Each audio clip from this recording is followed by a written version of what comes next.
2023. Mother Gaia, third dimensional planet, ascending into fourth dimensional collective consciousness. Azor, Grand Rising Captain. can you give me the update on third dimensional planet Gaia? Yes, Christo, with pleasure. Gaia 3D currently is under critical condition. It seems there is a large amount of humans that have forgotten who they are, causing confusion, division and war driven by fear.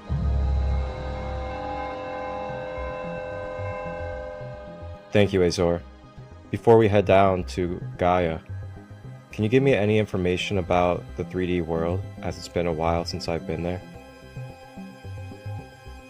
Sure, the 3D Gaia. We will face much resistance from negative polarity beings as a dual plane. Karma and Dharma are in effect. There is free will. It will be wise to protect our energy and hold love. Alright, thank you, Azor. Sounds like we have quite the task at our hands. But that's why we're here, and that's why we've been called upon in the Galactic Federation to go down to planet Gaia, the 3D realm. Alright, Azor, let's get ourselves ready to go. Let's hit the time portal and make sure we land in the present day, Mother Gaia, third dimension.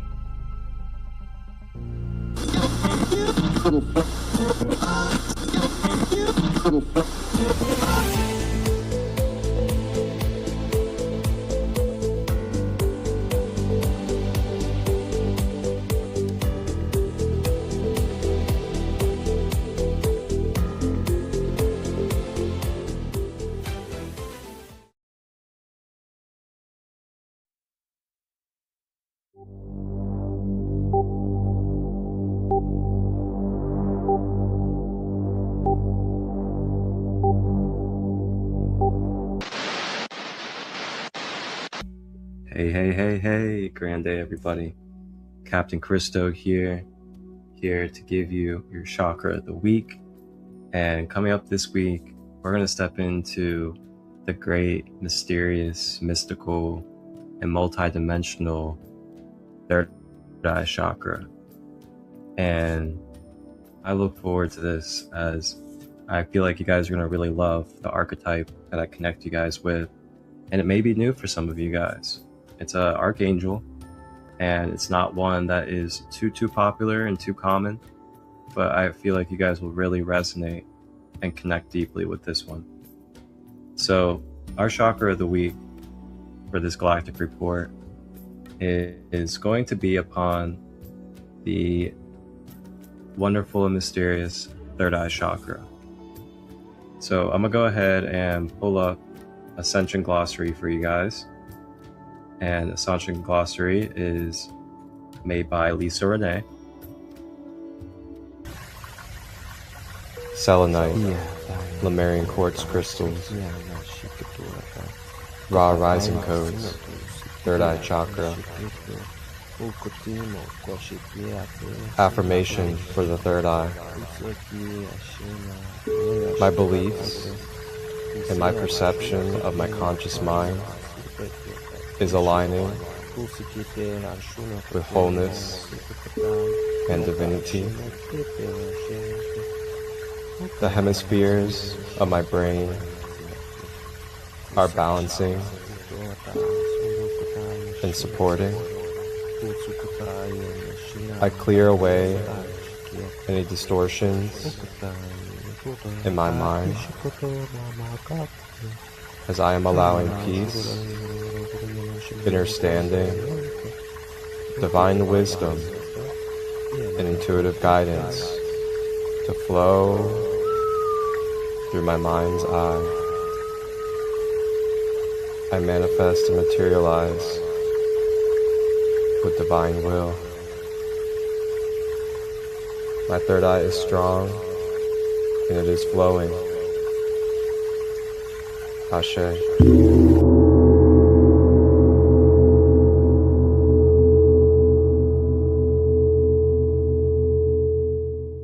and you guys can always check out ascensionglossary.com on your own at any time.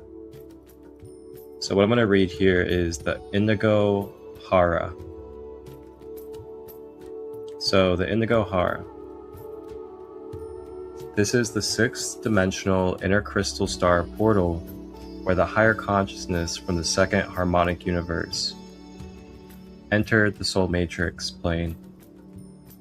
So meaning that as consciousness is coming into lower dimensions for manifestation, the higher consciousness of the monadic matrix entered the soul matrix plane from the 6th dimensional crystal star portal seal. So it's understanding again that each of these Hara centers or chakras have a crystal portal within them, where higher consciousness actually entered that harmonic universe or plane of reality. So again, like the silver Hara center or that white light column, the solar logos realms entered the monadic plane from here. So in the 9th dimensional inner crystal portal of the silver Hara center is now the logos of the solar consciousness, entered and seeded into manifestation, into the monadic family of identities. And then from the monadic identities, how they came into the soul identities, they came through the 6th dimensional inner crystal star portal of the Indigo Hara center. All right, so that is ascensionglossary.com with Lisa Renee. And then I believe it also mentions the pituitary gland and the pineal cage, and talks about like the false gods and crucifixion implants. Talks about the 6th dimensional indigo ray and how it's been undergoing repair within the mother arc of the Aurora encryption. And then it talks about the synthesized male and female chakra wave spectrum and unify pattern through the third eye or the 6th chakra. The synthesized the 6D and 7D patterns and is called building wings. So what it's talking about here is just like physically, when we think about our brain, we have a left hemisphere and a right hemisphere. That is the male and the female, or the masculine and the feminine. And this is just talking about how the third eye chakra, when balancing it and having a healthy, active third eye, it actually brings a automatic balancing to your spheres or to your hemispheres of your brain, bringing that fluid, unified connection of your perception of reality. Now I'm going to go ahead and click on building wings as well, because I feel like this is a very interesting thing as well. So the 6 and 7D frequencies connect into vertical axonal lines and horizontal meridians that are connected to energetic portals that are on the top of our shoulders and run down each side of our body. In the angelic human light body, these two energy centers operate as portals and are called the wings. The 6th portal wing is on the top right shoulder, indent on the masculine side of the body, and the 7D portal wing is on the top left shoulder, indent on the feminine side of the body. The 6D portal is connected to the celestial body in the 3rd layer of our soul matrix, and when activated, begins the process of the soul twin flame merge that occurs within our bodies that synthesizes the first stage of hierogamic union or sacred marriage. When we start to build our 6D light body, our masculine and feminine energies attempt to merge and synthesize a pathway up our central vertical channel or our spine. And now I'll let you guys see this image as well. The 3 levels of sacred marriage, the pathway to crystal consciousness. So level 1 is building wings, the 6 and 7 dimensions. Level 2 is the crystal lotus heart. Level 3 is the Hieros Gamos. So level 1 is going through the shadow work. It's building yourself up out of your density, out of your wounds, out of your traumas, out of the shadows. Level 2 is once you basically move through that, you're now able to start activating your crystalline self and start moving into your crystalline pathway. And then level 3 is when you basically ascend and you are just pure source service while still in this vessel. Really cool stuff. And we'll go deeper another time. And you guys can also check out my regular series, Grand Rising with Christolight, on Sacred Light Broadcast Network under playlist. And you can find a lot of this stuff broken down.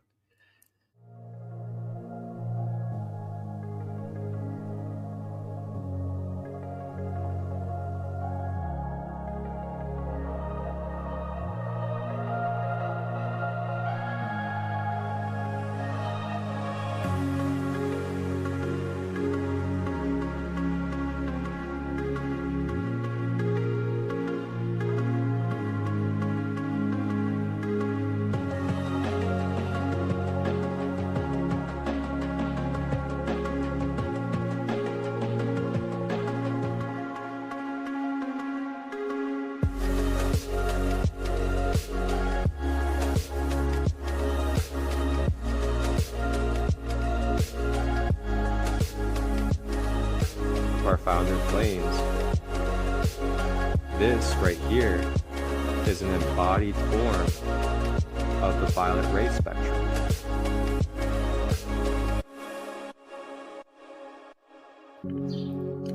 Tap in and tune in Tuesdays, Wednesdays, and Thursdays, 10 a.m. to 11 a.m. Eastern, live on YouTube, Facebook, and Instagram. Grand Rising with Christolight, your sacred space for discovering the Ascended Masters in crystal healing. Ashe.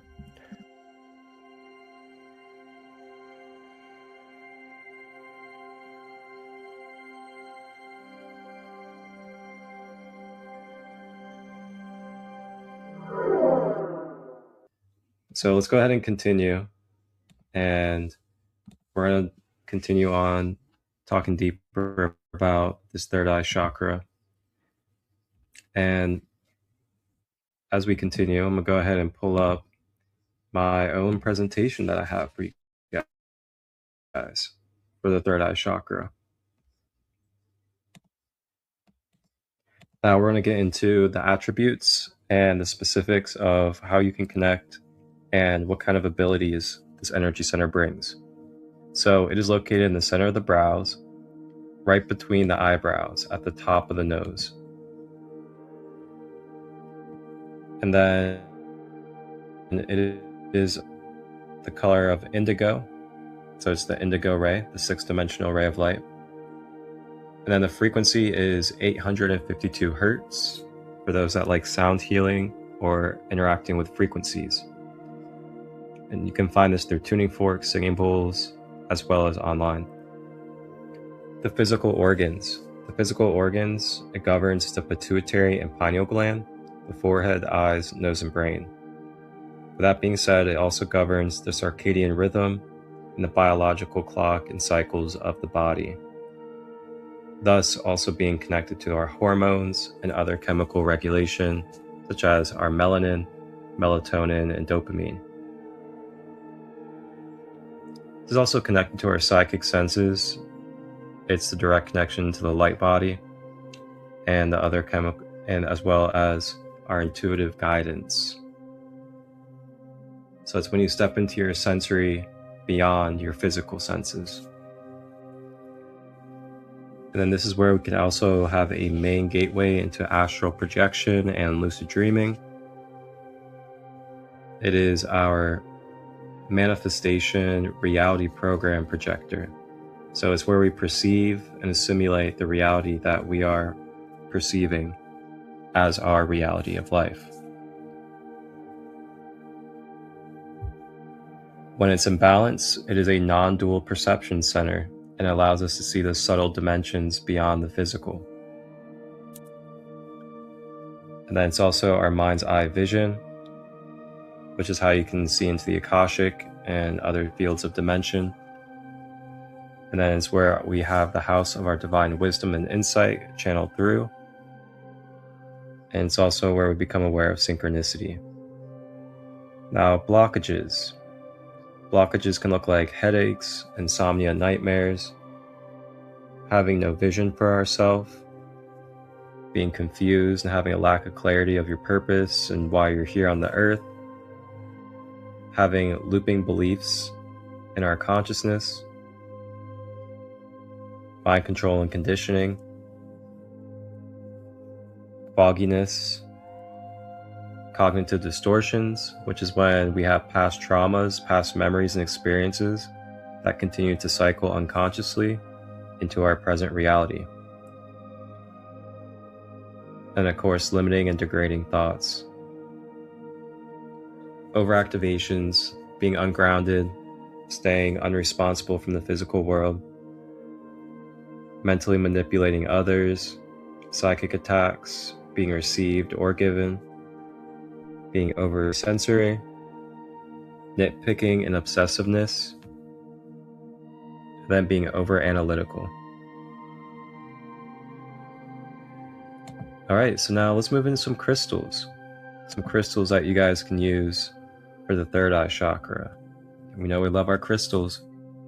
Got amethyst, terahertz, indigo kyanite, lapis lazuli, azurite, sugarlight, iolite, lepidolite, and moonstone. Terahertz. I'm gonna highlight terahertz for a minute. Terahertz is an amazing and phenomenal psychic protection stone. So if you're someone that does a lot of psychic work, you work with a lot of entity removal, things of that nature, this is a great stone to carry as it brings high vibrational, etheric, metaphysical protection to your auric field. So rather than being like deep earthly, like tourmaline protection, it brings a high frequency celestial connection to protect the third eye. Foods and herbs, you have red onion, red cabbage, blueberries, raisins, avoiding fluoride, and of course decalcifying the pineal gland. Just do your own research about that. Drinking clean water, seaweed, oranges, shilajit, and mushroom superfoods like lion's mane and reishi. And then organic cacao, rosemary, juniper, mugwort, valerian, kava, and I'll also add lavender on there as well. And believe it or not, I'd say conscious usage of cannabis and psilocybin can definitely help enhance the third eye. But conscious usage, So a few practices and techniques for you guys before we move into our archetype to connect with the third eye. You can do guided meditations, meditate to the frequency. You can do yoga poses such as downward facing dog, Uttanasana. You can do the mantra chant, which is Om. You can do psychic practices like divination. You can journal out unwanted thoughts and mental patterns, and then kind of write down and reassimilate more positive thoughts and patterns. And then focus on repetition of that positive thought or pattern.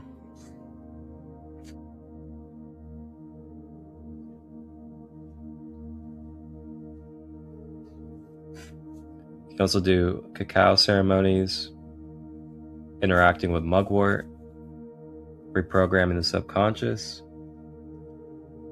building consistency with prayers and intentions. And then also a nice one is like keeping track of your steps and goals so that you're not keeping it all inside the mind and it's like jamming up your mind every day and you can't get out of cycles of thinking about and being so attached mentally to your goals and if they're going to happen. Sometimes it's good just to get them out there on a paper or on your computer, and then you can just know they're there and keep on being present. And there's a lot of mechanisms to our mind, body, emotion system. That's why we create all these strategies for it. All right, so some affirmations, and I'll give you one that you can take with you out of these three if you would like, and that is, I trust the divine insight I receive intuitively. I trust the divine insight I receive intuitively. I love that one. Because how often do we initially just kind of shrug off or decide not to believe our initial divine insight? And then next thing you know, that train or that gateway slips by, and then we lose track of our conscious awareness that our intuition was telling us. And then here's a mudra or hand posture that you guys can use as well. As you can see, it's the pad of your thumbs pressed together facing down.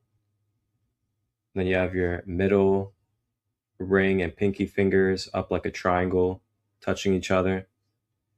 And then your pointer fingers are facing downwards with the middle knuckles touching each other. And then you can hold that up by your third eye if you would like, or you can just hold it wherever you feel comfortable and relax the shoulders. Then just hold that, and the circuitry will begin through the fingers and make its way to the third eye. And then it'll start bringing balance. And then you can focus your breath while listening to frequencies, as well as some other practices as well.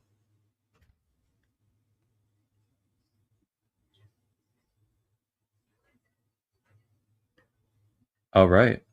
So now we're going to go ahead and move on into our archetype or guide to connect us with bringing balance to our third eye chakra for this coming week.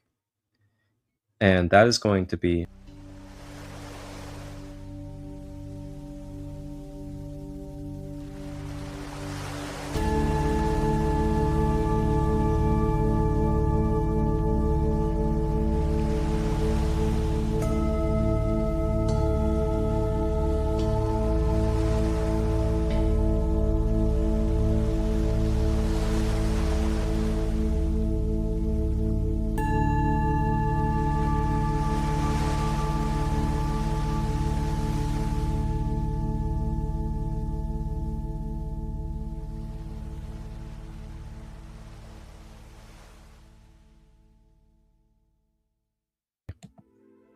Archangel Raziel. Now, I know Archangel Raziel is not too common, but I'm going to help you guys learn a little bit about this wonderful Archangel of the Indigo Ray. So Archangel Raziel is referenced in the Book of Raziel. The legend goes that when Adam and Eve were expelled from Eden, Raziel gave the Sefer Raziel to Adam, and again later to Noah at the time of the Great Flood. In this way, the keeper of the enigma of God is also the initiator of individual human destiny. So he basically holds the books of the secrets of the universe. And he's able to give the books, multidimensionally and subconsciously to different humans that are in the vibration to be able to receive the initiations of the books. So that's why it brings up Noah, and it talks about Adam receiving these books from Raziel. So Indigo Ray can be encountered in the form of ethereal visions. Whenever we see divine lights in the sky or overlapping our material world and small slivers or sparks. You can also see shimmering colors of the rainbow, and is also associated with the throat chakra as well as the third eye, in helping clear communication and enhancing our ability for clarity.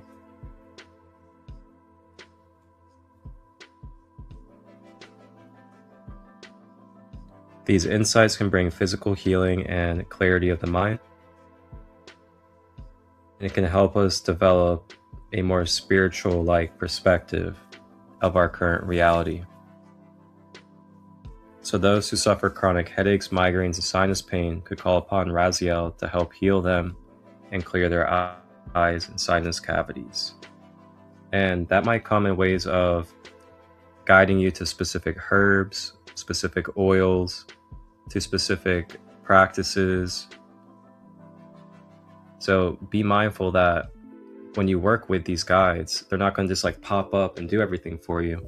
They're going to kind of like bring things into your life or help your mind and your emotions be redirected into different ways or different visions, different connections that are able to help you be able to require the things that are necessary in this material world that we're in order to achieve our intention with the Archangel. So that Archangel will direct you to something or give something into your field, and you have to be open enough to receive it and then utilize it with faith and trust.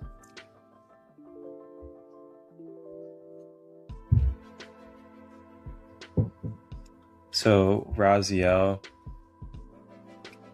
can also assist those who have pituitary, thyroid, and other glandular problems, and help reduce and eliminate tumors and growths. Wow. So the healing energy can also alleviate lower back pain, ease kidney disease, and reduce blood pressure. Raziel has a distinctly calming influence on our bodies and organ systems. That's actually pretty new for me. So you're always learning something new. That's why I love doing this. Working with Raziel will also have a positive influence on the mind. Your internal communication system will bring more clarity. You'll become more self-aware. Your self-knowledge and personal understanding will increase, and your thoughts will deepen into wisdom. Oh, that's beautiful. That's so beautiful.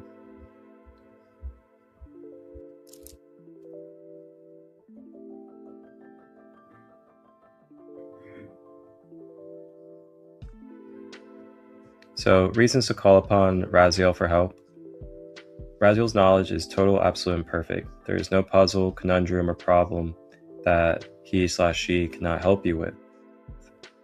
When you connect with Raziel, you are literally coming into contact with the mysteries of the universe. It can help us get beyond blocks that are holding us back on the path of spiritual development. By shining a light into our spiritual darkness, Raziel can help us solve the abstract or metaphysical conundrums that are holding us back.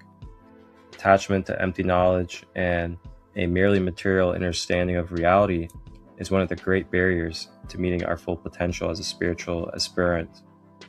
Getting in touch with Raziel will provide us with special insights and bursts of creativity that will deepen our experience of divine love. Archangel Raziel is associated with both throat chakra and the crown chakra, as well as the third eye chakra. So any of the top 3 chakras Raziel is associated with. By opening these chakras, Raziel helps us develop in our inherent extrasensory gifts and develop spiritual insights that are both exhilarating and liberating. Raziel, Keeper of the Mysteries, can be called upon for seeking to enhance, understand, and develop psychic gifts.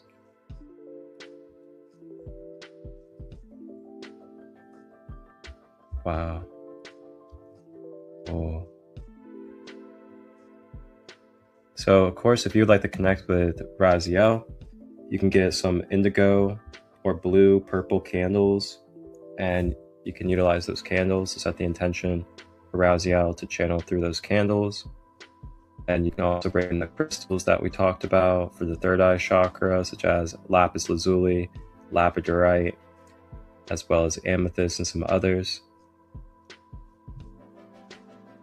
And then with that as well is be open to studying and diving deeper into esoterics, self-realization, knowledge of the universe, things of that nature, and call upon Raziel to guide your mind and guide your hands with what pages and where to read. How beautiful. So as we wrap up, the third eye chakra is our chakra of the week to focus on if you would like. Raziel is our guide or archetype to connect with it.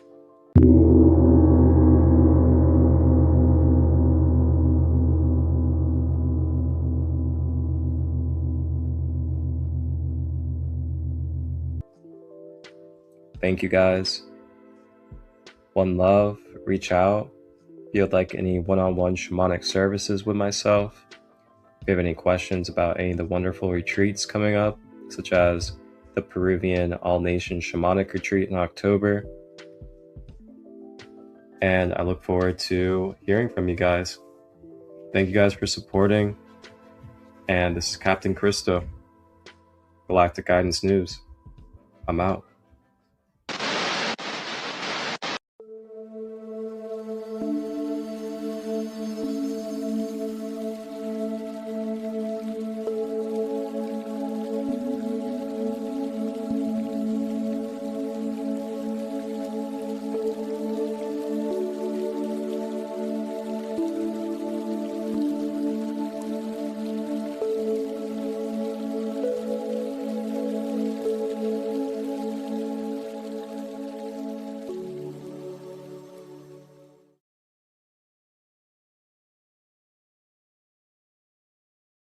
Down through history, there have been special people who stand out because they were inspiring. They challenged beliefs, had new ideas, and sometimes even changed the world. One of those people is the Buddha, and here's a quick portrait of his life. The Buddha was born about 2,500 years ago as Prince Siddhartha Gautama in what is now Nepal, where his father ruled the Shakya clan. A wise man made a prophecy at his birth. Siddhartha would become a king or a holy man. So his father decreed that Siddhartha should live in luxury within the palace grounds and be made ready to succeed him as king, and definitely not become a holy man. When Siddhartha was 29, he left the palace without a royal entourage for the very first time. He saw an old man, a sick man, and a dead man, and realised that he could not escape suffering. But then he saw a holy man, who seemed to be at peace, and Siddhartha wanted to be just like him. Prince Siddhartha went to live in a forest with a group of holy men, who believed that if their bodies suffered, their minds would be set free. Siddhartha starved himself for years, but still didn't find the peace he was looking for. He tried both luxury and suffering, so he decided there had to be a middle way. He sat beneath a Bodhi tree and meditated for 49 days until finally he was enlightened with 4 noble truths. Life is full of suffering. Suffering is caused by wanting the wrong things or wanting to hang on to things that don't matter. The way to stop suffering is to let go of the wrong things and the things that don't matter. The way to let go of these things is to follow the middle way. With this enlightenment, Siddhartha had become the Buddha, the awakened one. He spent the rest of his life travelling and teaching the middle way, and his words, known as the Dhamma, are still used today. At the age of 80, the Buddha suddenly became seriously ill from food poisoning. He lay down in a grove of trees and peacefully passed away.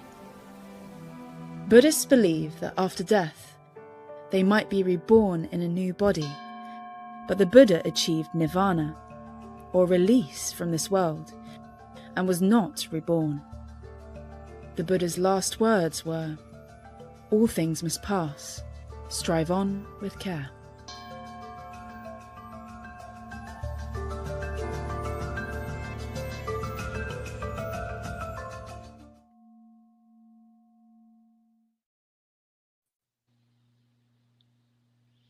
Well, that was certainly a beautiful depiction of Buddha, our star for the cultivating kindness with the Ascended Masters. I really feel touched by that. It reminds me of my personal reflections on suffering, and what actually brings suffering, I think, is desiring and yearning for things you don't necessarily need.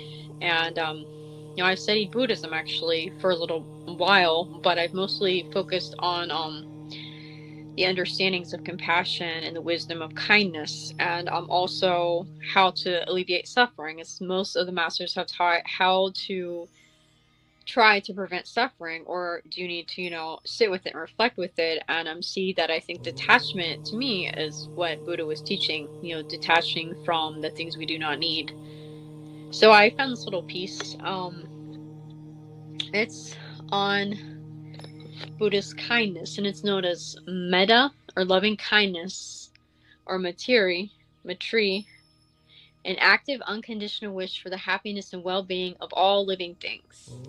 And I think that is the greatest prayer and focus I have ever actually sat with, is to pray for all living beings to be well and to have goodwill and intention for all. So it is not just a passive feeling of being nice, but a strong, steady inner orientation toward goodness, non-harm, and connection with others. So the core aspects of Buddhist kindness, I'm bringing Buddhism into this because I think these are reflections of what we feel, Buddha was teaching. Unconditional love, like a mother protecting her only child. Kindness in Buddhism is meant to be extended outward to everyone without expecting anything back. And then the 4 immeasurables. Kindness works alongside 3 other qualities to form a balanced heart. Compassion, or karuna, the wish to remove suffering from others. And I think that is the most amazing thing one could set out to do. Sympathetic joy, or mudita, finding happiness in the success and joy of others. Equanimity, upekkha, maintaining a stable, peaceful mind without bias or anger. And then wisdom and strength. True kindness is paired with wisdom. Says that genuine loving kindness is distinct from weakness or people pleasing, requiring clear boundaries and assertiveness so it is not misused. And that speaks a lot to me, because I think when we people please, are we really trying to be kind, or we feel we owe it to someone, to please them? I think there's a part of all of us that do that, because we want to be selfless, we want to help others, but to know the difference between people pleasing and not misusing that energy of kindness is important. I think it's okay to help others. I think that's why we're here, but in a sense, but I think that we have to be careful with that one. So how it's practiced, self-kindness.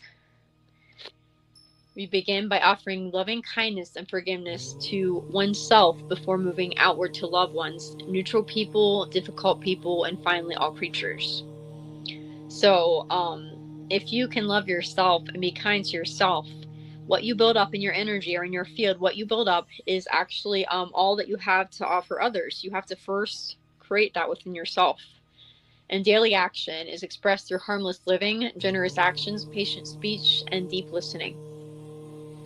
So I wrote a little piece of my reflections upon Buddha, and I studied the book Siddhartha, and it was very, very special to me. And just studying like how, when someone is given a choice to essentially give up everything to try to find, what is there, what is real, and to find this path of deep detachment and yet understanding, peace, and suffering. Why is there suffering? To reflect upon this, I wrote this piece. It's similar to things that others say, like, with Buddhist reflections, but it's what came straight from my heart. May all beings and life be free of all discord and disharmony. May our interactions be only blessed. May you nourish your spirit each day. May you find a brotherhood. May you coach yourself to wellness. May you be honest, we are one. May you find your sisters and brothers. May we all strive for peace. May we all bless all God's sentient beings. May your enemies vanquish. May your friendships increase. May your kindness evolve. May your fruits be many. And may your life be just.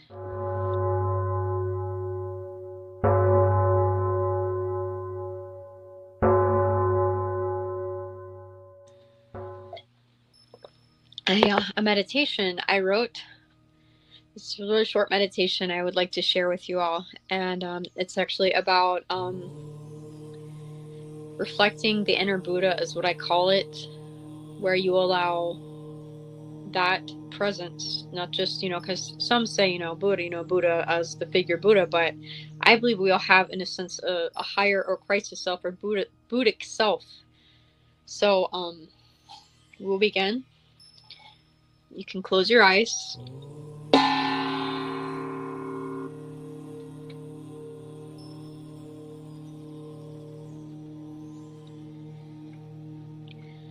Allow the Buddha to overcome your fears.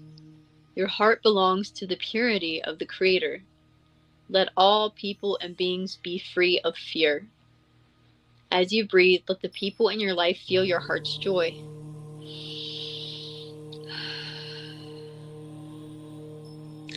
I allow the peace of God to enter my heart. I allow compassion-based wisdom to be the goal. I let people who are loving and kind to be appreciated. I breathe compassion in my spirit.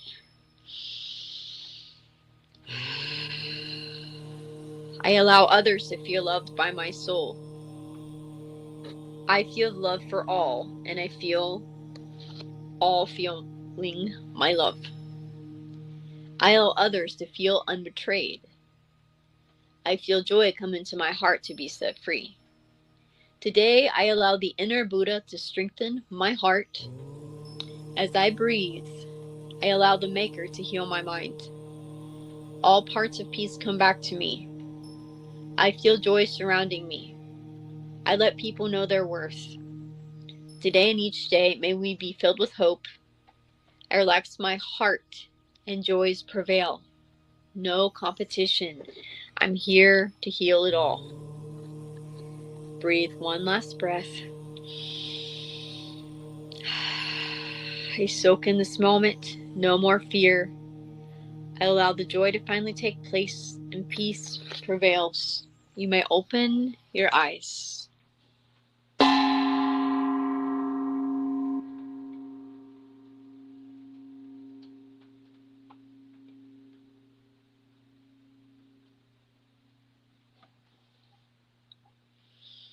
So,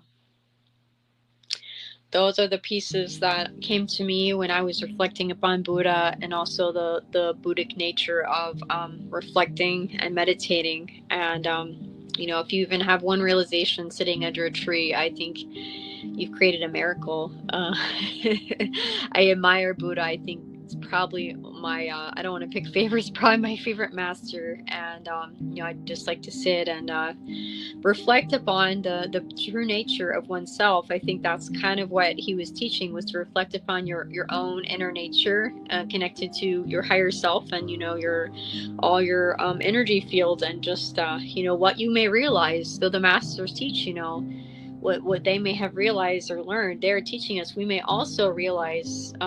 Realization begins within and only within. And I think that's what is so beautiful, is that, if someone is willing to just sit and be and just find out what is suffering, what is this, what is that, that is so beautiful. If someone take their time to actually just sit and reflect upon that. And I think that is highly admirable. So I thank you all for joining me again for another episode of Cultivating Kindness. And my Facebook is Shalalea Rainstar, SHALALEA, parentheses Amy Fox. And you will all, I think, benefit from, if you can, grow closer to studying Ascended Masters. I've learned so much wisdom. I just I feel very honored. So thank you.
dentists round and they're holding sacred space. Hearts are aligned and the minds are awakened. A mission begins while we're making our statement. When we call upon our ancestors, call upon their directions. Bring us this music to feel this resurrection and the connected consciousness. One true love, the vibe is rising, balance time is up.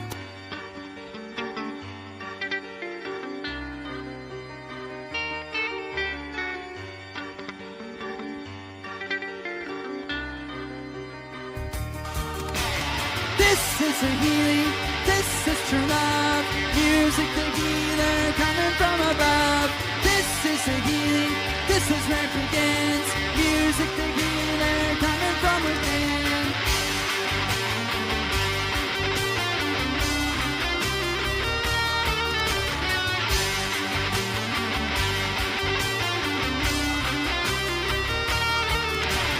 Fire blazes on, the feet continue to march. The rhythm of the songs to this journey will embark.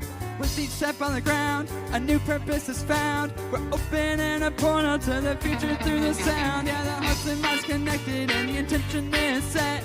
Together we will grow and you know we'll do our best to protect indigenous rights, to protect our water, to protect our children and forgive our mothers and fathers. We break generational curses, pave a brand new way.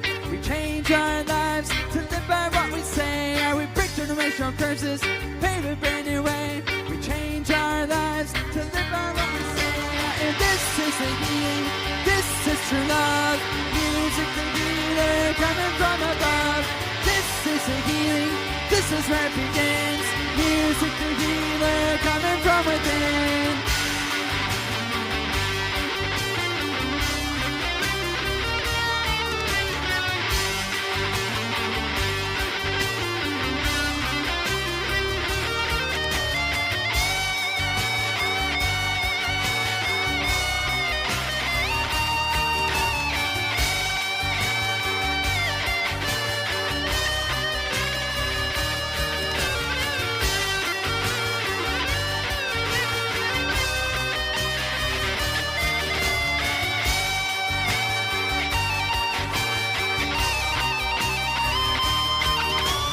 This is what I'm meant to do. This is where I'm meant to be. Yeah, this is what I'm meant to do. Sing these songs, now I'm free. Yeah, this is what we're meant to do. This is where we're meant to be. Yeah, this is what we're meant to do. Sing these songs, now we're free.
is a healing, this is where it begins.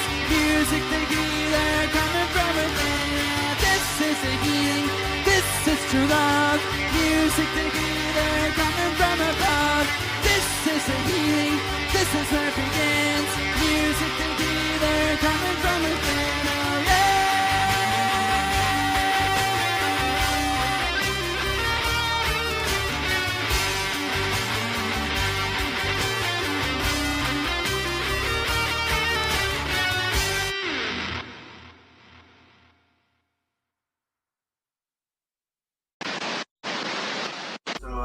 Tell my story about how I just applied, yeah. I'm schizophrenic, but my demons never lie, yeah. Need to break free from this mental civil warfare. Fighting the system ain't as easy as you think, yeah. Hello, citizens of Earth. Please lower your voices and raise your standards. It's me. Now, before y'all start, yes, I'm small. Yes, I'm cute. And yes, I'm absolutely the one in charge. I am yin-yang. Not yin, not yang, not yinny, not Mr. Fluff-Fluff. It's yin-yang. Two forces, one fluffy body. Balance. With whiskers. I'm from the Lyran star system. On Lyra, we don't argue in circles. We settle things with wisdom, stillness, and a respectful snack offering. Back home, I trained with the warrior monks of the Quiet Paw.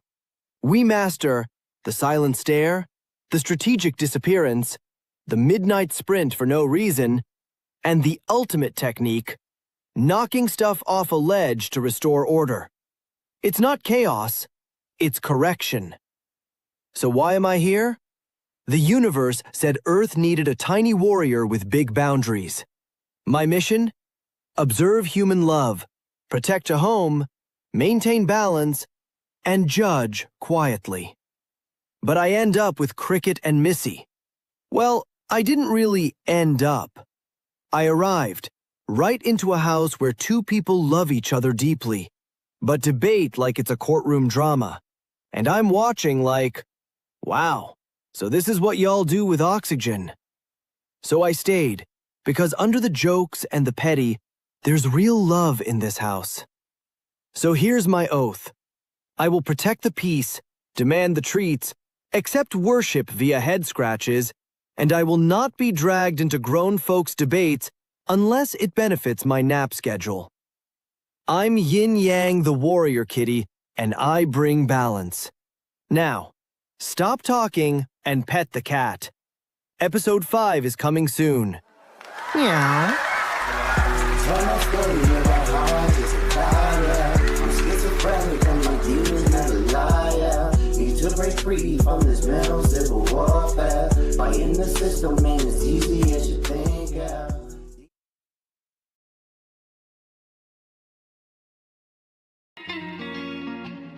It has been written that we are ascending, 'cause we're the descendants of the source of all existence. Yeah, it has been written. Something that you thought ended in your life earlier this year might be coming back around for more closure or a more final departure this August under this lunar eclipse in Pisces. If you are excited to know how this lunar eclipse in Pisces is showing up for you, make sure that you like, subscribe, and hit the notification bell so you are always up to date with what the stars have in store for you. If you're new here, hi, I'm Erin. I make videos on astrology, and if you want a reading from me, I do offer them below. So this is a partial lunar eclipse happening on August 27th, 2026 at 9:18 p.m. Pacific time. So it's going to be later in the night on the 28th, technically Eastern time, but night of the 27th generally is when this is going to be. And this is an out of sign eclipse. So basically, the north node and the south node, which are the eclipse points, they have already moved into Aquarius and Leo, but they're at 29 degrees. So they're at like the very edge. They have just entered. And this eclipse is at 4 degrees of Pisces and Virgo. So with just 5 degrees in between the nodes and the sun and the moon, that is still close enough to be a partial lunar eclipse. Even though this is between signs, like the nodes are in one axis and then this full moon technically is in another axis, the 5-degree difference makes it so that this is an out of sign lunar eclipse. Now, this does make it a little bit weaker and not exactly like as coherent and intense as a normal eclipse. So you don't need to really like be worried necessarily, unless this is of course hitting something quite challenging in your chart. And this is kind of like a transition from the old cycle into the new cycle. So the previous cycle of eclipses in Virgo and Pisces really ended this March. You may have felt this March like there was something that fully culminated or ended or became clear as just a fact and kind of context in your life. And we have since kind of moved on. The eclipses have already moved into Aquarius and Leo. We had a total solar eclipse in Leo in the middle of August, and you might have felt as if that new beginning, the middle of this August with that really intense solar eclipse, was the statement for the movement in your life. Like that eclipse conjunct Jupiter, there's so much right now in Aquarius and Leo. That is really the defining energy of what is important and what you have transitioned into from the Virgo and Pisces cycle. But with this being a lunar eclipse, it may be that there is one final thread or event or part of your life in the Virgo Pisces cycle where you're like, okay, this is back and I need to end this now. So this might be something that you like already finished but is back for more, or that you tried to cut out but is now firmly getting closure during this time. And because the sun in Virgo is conjunct Mercury in Virgo, Mercury is dignified in this eclipse and it is wrapped up in it. And communication, so like getting news, getting word, feedback, and getting news about something is kind of the underlying theme here. And there's a pretty close square to Uranus in Gemini. So Uranus is at 5 degrees of Gemini, and this is within a degree. It's at 4 degrees Virgo Pisces. So this is a very distinct T-square where the sun and the moon are in a 90-degree angle to Uranus, and that shows surprise, shock, or disruption. So the quality of this eclipse that is a little bit unwanted or not what I love is the surprise factor of Uranus. It may be that something happens here where you are disrupted, the news is shocking to you, and you are, you know, kind of taken aback with this returning into your life with this final blow with this Uranus square there. But it's not necessarily like something I look at and I'm like, I really don't like this.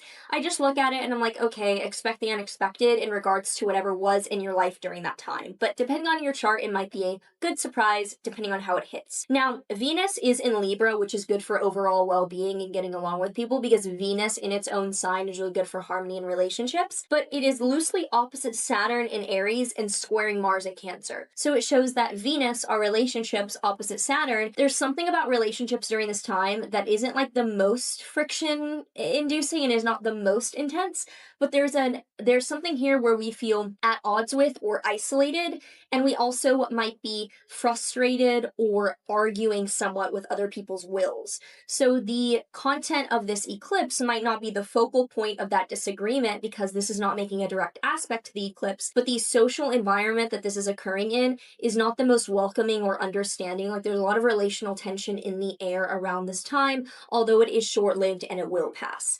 Now, Jupiter thankfully is trine Saturn in Aries. So Jupiter in Leo is trine Saturn in Aries.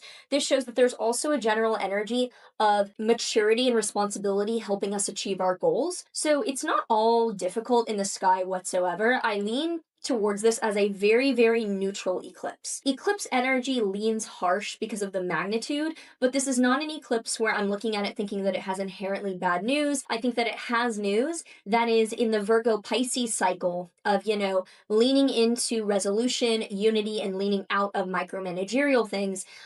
We're kind of already out of that, but we are transitioning from that with this news into the Aquarius Leo cycle of leaning into building things that impact the collective and letting go of anything that is egocentric without contribution to others, which I have full video on the Aquarius Leo eclipse cycle and what that means if you would like to learn more. But overall, I wouldn't be scared of this eclipse, but I also would not manifest under it or try to plan anything important under it. Definitely have so much going on in my life. I'm like, the last thing I need is a Uranus square lunar eclipse happening, but you know, there are worse things, so it's not an eclipse I'm particularly scared of. If you already have any plans, thoughts, things things to say about this eclipse, let me know down in the comments below, and let's get into what this means for each of the rising signs. So if you are a Pisces rising, this is all about you kind of letting go of your identity and like removing an aspect of yourself that you really tried to end or dissolve earlier in the year so that you can focus on your mental health and well-being. If you are an Aquarius rising, you are probably going to have a situation where something financial comes up for you to pay or you to sell or you to finalize that you thought you finalized earlier in the year so that you can focus on your own well-being and your own self-development and you don't have these financial demands around you. If you are a Capricorn rising, this is happening in your 3rd house, which is likely to be around news, communication, and something that is relevant to your daily life coming out or being something you're working on in order to end that and focus on making money instead following this. If you are a Sagittarius rising, you're probably getting news or having something finalized about home or living situation. You might finally be moving, finally be getting out of something because you are then able to transition into your daily work, what you want to do, and not focus on living situation problems so much. If you are a Scorpio rising, you might be having something romantic pop up that you thought you ended earlier this year. Might be something that was a either creative project as well, but something that you thought either creatively or romantically you tied up earlier in the year, coming back for closure so that you can just focus on your home life and your internal peace, being alone essentially. If you are a Libra rising, you might actually have a physical health issue or something that you need to finish off with a physical health, I don't know, requirement or plan somehow so that you can just focus on having fun and move into simply doing what you want to do. If you are a Virgo rising, this is about a relationship coming up where you might be ending something or having closure around someone that you thought you reached stasis or you had a final kind of ending with earlier this year, and now you're really ending things so that you can focus on your physical and mental health and just like upgrading yourself. If you are a Leo rising, this is about money and paying off something that might be money that you owe or money that you want to like an asset you want to sell. You're trying to get rid of a complication financially that you have so that you can just focus on your relationships and your own well-being. If you are a Cancer rising, you might be cutting a trip short or finishing a degree. Something to do with travel or knowledge is something where you might have already kind of done a lot of the work earlier this year and you're finally finishing it so that you can focus on making money and kind of leaning into investing or growing your net worth essentially. If you are a Gemini rising, you might be quitting your job or finishing something up at work that you wanted to do earlier in the year or that you really thought you should be doing earlier in the year so that you can focus on travel and doing what you enjoy creating or producing. If you are a Taurus rising, you could be leaving or having something come up with a group of friends that you thought and you intended to leave earlier in the year and transition out of so that you can focus on your work and your job. And if you are an Aries rising, this is happening in your 12th house, which shows honestly a hidden sabotage or a bad habit coming back up that you thought was not coming back up since earlier this year, and you are kind of moving through that and trying to put an end to that so you can focus on meeting your friends, going out, having fun, and like enjoying yourself.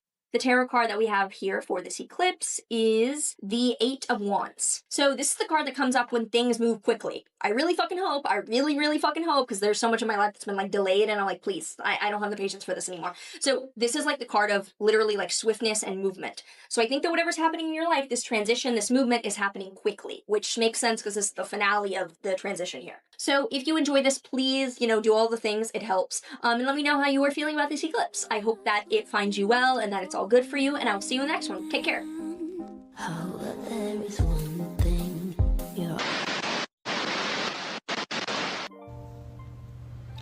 Here's some fire red quartz and citrine to open up the space for this reading. Somebody's being called to do something more passionate with this King of Wands falling out while I pick up the deck.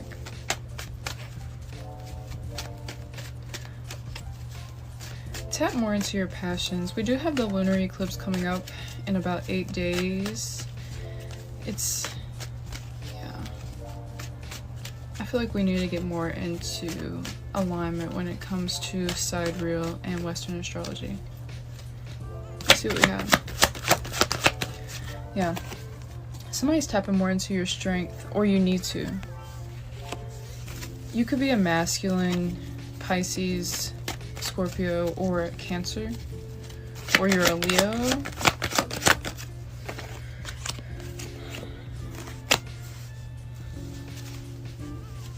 There's something in your subconscious mind that you're being asked to bring up to the surface.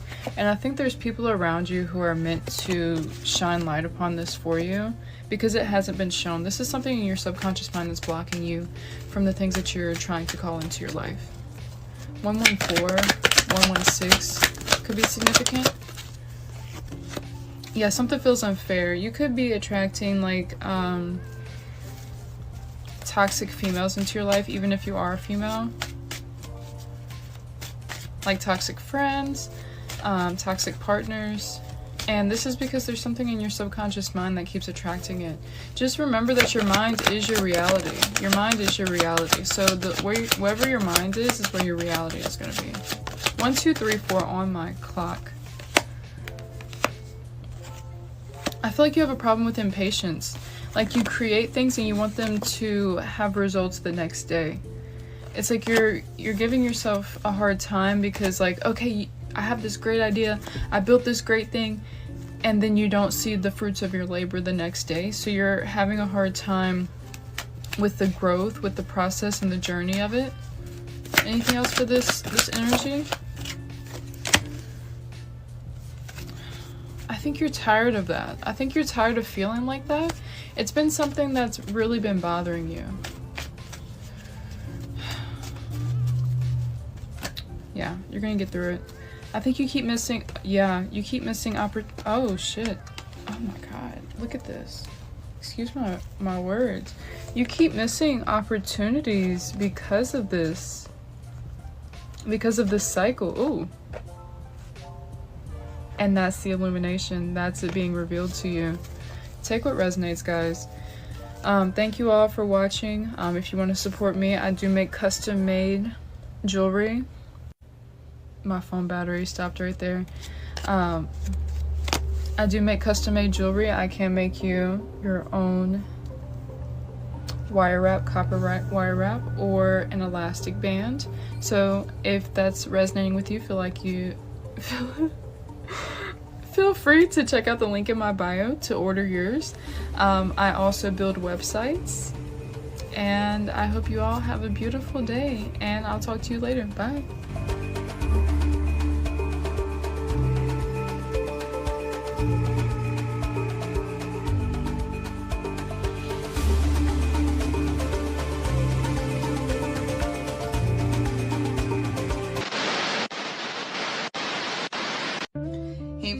I have something to tell you, and I'm so excited about it. You know, I started with this community where we're working on our chakras, and we have been working on clearing our sacral chakra. And tonight we're going to be joining together for a sacral dinner. And since I don't usually get hungry later tonight, I am preparing a smoothie for that sacral cleansing, and I have poured some coconut water in there, and beets are really good for cleansing that sacral chakra, as well as avocado. So I'm gonna just add a little bit, like a handful. I'm not measuring anything, guys. And also mangoes are really great for enhancing that sacral chakra.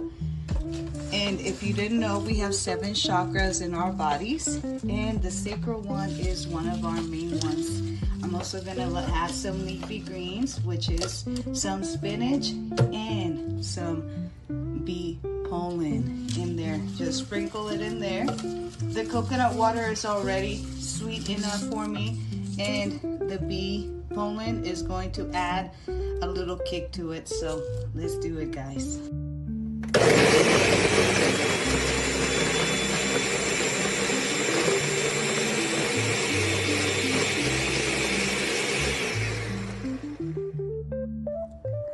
I have added more bee pollen to the bottom of my jar, and also some unsweetened coconut flakes to enhance that sacral in my body, that sacral chakra.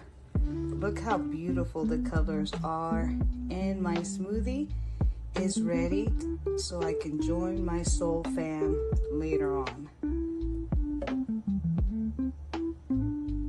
Yum.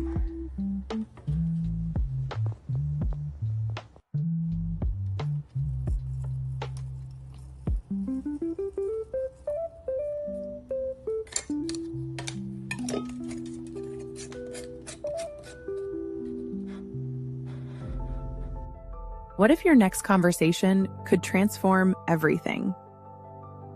Welcome to DNA Talks with Dina Morales. Real conversations about fitness, confidence, motherhood, discipline, and more. Dina Morales, founder of DNA Training, created a space for women to rebuild their strength from the inside out.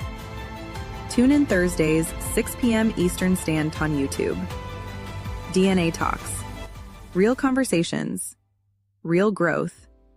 Real you.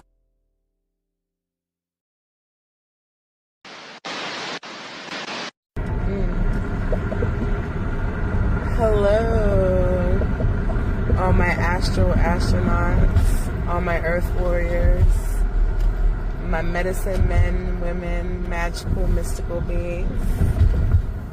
I am out for a late night drive, and I'm just extending some love and some late night thoughts. How many of you guys are astral travelers or dream weavers? Who here decodes dreams? Who here is a diviner, a soothsayer, a truth teller, a reader of things? Doesn't just have to be cards, because we have divine pattern recognition and we can read anything. We can read the blades of grass and the clouds in the sky. Seers. I've been struggling lately with my dreams. And not that I'm struggling dreaming, because the dreams have been vivid. They've been very active. But I've been having a reoccurring dream where my voice is being stifled. Like something is stopping my throat from speaking out, from yelling out. I'll be having a dream and I'm trying to talk in the dream and my voice goes out, or I'll go and I'm screaming and I'll literally wake myself out of my sleep because I can't do my voice. I can't let my voice come out. And this has been happening on a repeated level. I don't know what's going on with that.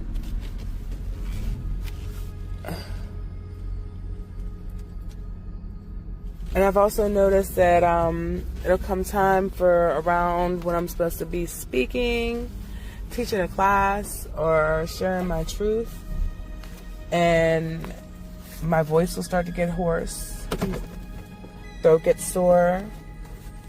I'm losing my voice before that, and it's been reoccurring. So, me being the woo-woo woman that I am, I don't take anything for circumstance. I don't think things just happen for any reason. I was told by an elder that a lot of the times when you lose your voice or you have those type of dreams, that you have a great message inside of you that is meant to be shared. And there are spirits that are afraid of you getting that message out and are trying to withhold you from getting it out and speaking your truth. So you'll have spiritual attacks on that level. Could be a blocked throat chakra. And here's another thing that I know to be true, is that it also could be somebody not having positive thoughts about you, somebody wanting you to not speak your truth because they're afraid if you do speak your truth, it'll expose some of the things that they're hiding, or that you're speaking your truth will uncover a shadow or expose somebody, or it's intimidating somebody. Basically, like, they don't want you speaking your truth because they feel like it's going to block them. And that's another thing, is that, you know, being in the spiritual and conscious community, everyone thinks that everything is so much love and light, and that's not always true. Some of these people are masquerading around with bruised egos and trauma and ready to be on go about anybody who even questions them or bruises their ego. And you have people that will genuinely smile in your face, and they don't wish the best for you because, and that's putting yourself out there in any platform or on any level or any degree.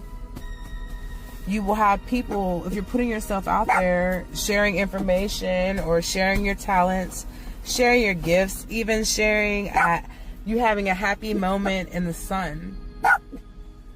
There are people that aren't so happy and that are still living in, come here, princess. They're still living in trauma response. They're still living in old, outdated systems, which we have to give each other compassion on, but that we don't also have to tolerate it. We can give people compassion that they're still operating in these old, outdated systems, but that doesn't mean that you also don't have to tolerate it. And I feel like that to each degree, everyone is at fault. Not everybody is perfect. And once again, like I said, no matter what light you're in, you're putting yourself out there. There might be somebody that's genuinely not happy for you. And it's saddening, especially when you're operating from an open heart with open love, and you want to see beauty in all things, but you have to have those eyes open that you can also see all the things. And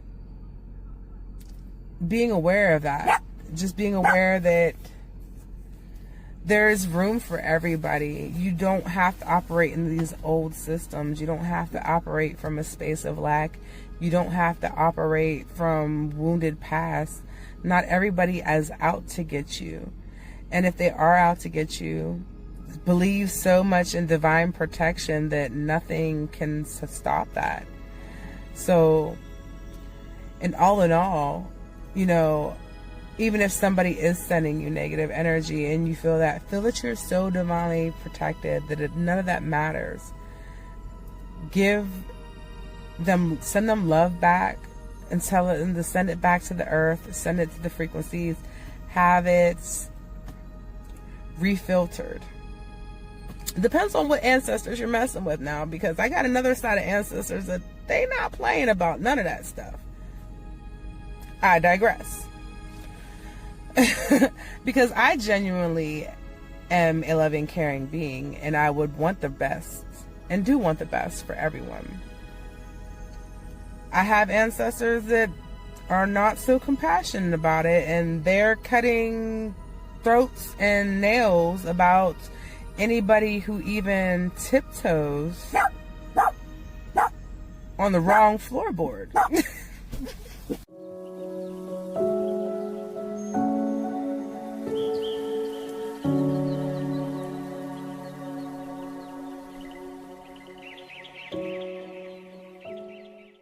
So just know that for every negative energy or a negative thought that's sent towards you, that you have the power of generations of ancestors from this dimension and other dimensions, other spirit realms, guardian angels, dragons, fairies, elementals, protecting you, walking with you every step of the way.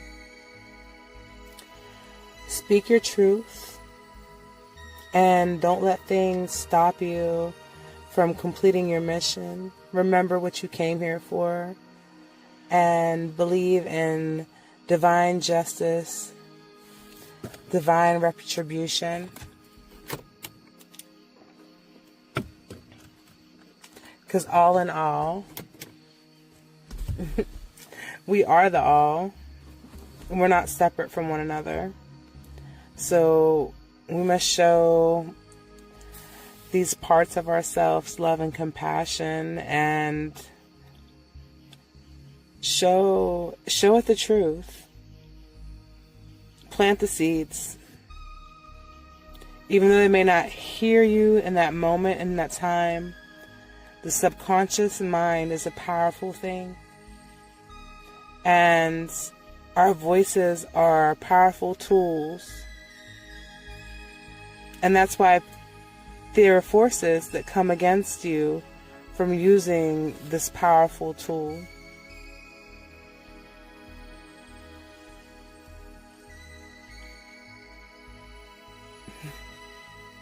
So know that the ancestors love you, your guardians love you, and you're here to do great, powerful works. Each one of us is a key to activating something in one another. So stepping back to that space where I feel like my voice is being blocked, I'm still shining through. I'm still speaking my truth. I'm still getting my message.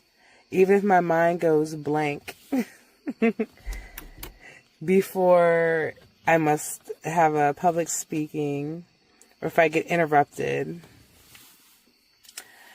that what's meant to be said was going to get out one way or another, whether it be through me or it be through a seed that I planted years ago. And that's what I want you to know. Keep planting those seeds. It may not sprout this moment and second, but it will sprout.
take our power back and live free like the birds and the bees. We won't be worried about the color of the feathers or the leaves on the trees. We'll stand together in unity, because nature is perfect in harmony. Our voice is loud, we'll show them exactly what we came here to do. Take the power back, take the power back, take the power back, yeah, yeah. Take the power back, take the power back, take the power back. Take the power back, take the power back, take the power back, yeah, yeah. Take the power back, take the power back, take the power back. Take the power back, take the power back, take the power back, yeah, yeah. Take the power back, take the power back, take the power back. Take the power back, take the power back, take the power back, yeah, yeah.